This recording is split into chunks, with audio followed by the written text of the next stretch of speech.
Bismillah Rahman Rahim. Chairman Nikkei Corporation, Excellencies, distinguished guests, ladies and gentlemen. I'm honored to speak to you at the 26th Conference on the Future of Asia. Asia is home to half of the world's population. Asia's future is the world's future.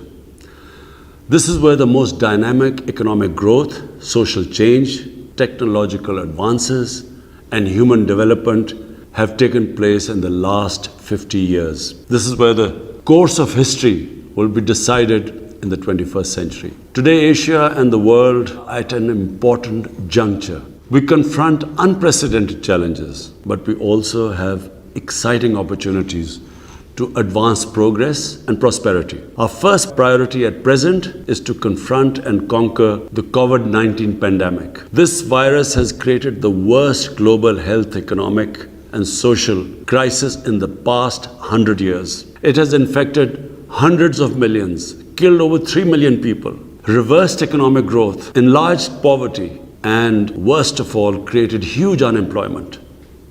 Unless fully contained, it could create social chaos and threaten peace and security in Asia and elsewhere in the world. No one will be safe, unfortunately, until everyone is safe. We must act collectively to ensure that the COVID vaccines are made available to everyone, everywhere, and as soon as possible. The vaccines supply and distribution must be immediately expanded.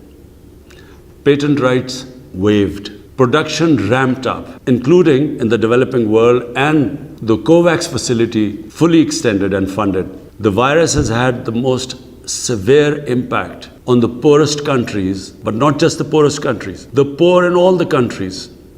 It is essential to provide low-income countries and others in financial distress with fiscal space and liquidity to respond to the impact of the pandemic and revive economic growth and preserve social stability. I had proposed a 5-point agenda for debt relief, SDR creation and reallocation, larger concessional finance, fulfillment of climate finance commitments, and an end to illicit financial flows from developing countries. I'm gratified that consensus is evolving on these essential actions already. I welcome the extension of G20's debt suspension initiative, the agreement to create $650 billion in new SDRs, to expend IDA funding, and to expand emergency support programs for the multilateral development banks. The recommendations of the FACT-I panel on illicit financial flows must also be implemented. To ensure rapid recovery, we in Asia and elsewhere must keep economies open, revive disrupted supply chains, and resist protection temptation. If Asian and other countries are to achieve the Sustainable Development Goals by 2030 and net zero carbon emissions by 2050, we will need to invest massively in new and sustainable infrastructure, energy, transportation, housing, agriculture, and industry. Both public and private investment should be mobilized to this end. The less developed countries must be helped to prepare a pipeline of sustainable infrastructure projects. To attract private investment, such projects will need to be de-risked through blended finance and investment guarantees and incentives. We must also continue to mobilize science and technology to accelerate sustainable growth through targeted research on innovations and applications required to advance the sustainable development and environmental goals. The rapid digitalization of economies is essential to ensure dynamic growth.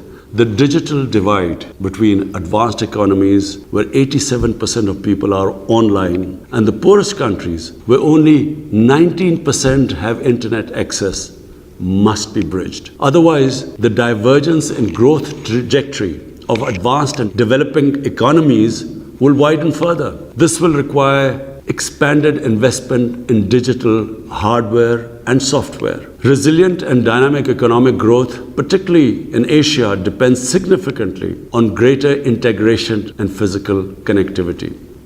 China's Belt and Road Initiative provides the important pathway to such regional integration across the Asia-Pacific region and beyond. We welcome proposals from Japan and others to support and finance quality infrastructure in Asia and elsewhere. The China-Pakistan Economic Corridor is a flagship project of the Belt and Road Initiative. It has generated economic activity, employment, and will enhance bilateral and regional trade. Pakistan has invited all friendly countries to join in investing in the several economic industrial zones being established under the CPEC umbrella. Pakistan looks towards serving as a geo-economic hub connecting the economies of Central Asia, South Asia, West Asia, and beyond.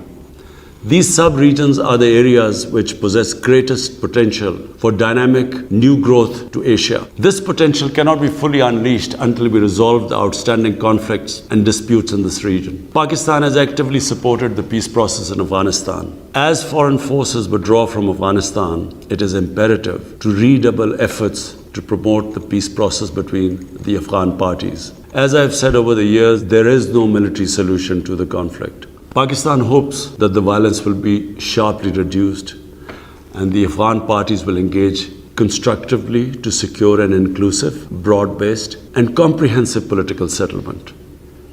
Pakistan desires peaceful, cooperative relations with all its neighbors, including India. But India must stop the human rights violations in occupied Jammu and Kashmir and revisit the unilateral measures it took on 5th August 2019. It is essential that an enabling environment is created for dialogue to peacefully resolve the Jammu and Kashmir dispute in accordance with the United Nations Security Council resolutions and the wishes of the people of Kashmir. We hope that the other threats to peace and security in Asia will also be resolved. The situation in Palestine remains a matter of deep concern to everyone. The international community must take urgent actions to stop the Israeli attacks against Palestinians, prevent the desecration of holy places, especially Al-Aqsa Mosque, and facilitate a just and lasting solution in line with the relevant United Nations resolutions and the two-state vision.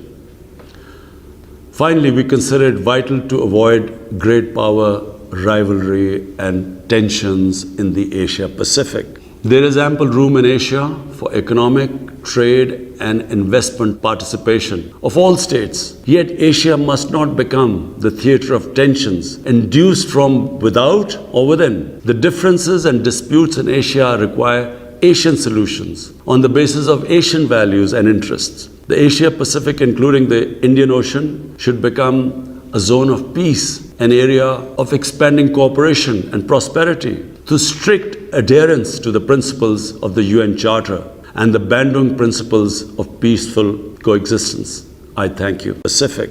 There is ample room in Asia for economic, trade and investment participation of all states. Yet Asia must not become the theatre of tensions induced from without or within. The differences and disputes in Asia require Asian solutions on the basis of Asian values and interests. The Asia-Pacific, including the Indian Ocean, should become a zone of peace, an area of expanding cooperation and prosperity, through strict adherence to the principles of the UN Charter and the Bandung principles of peaceful coexistence. I thank you.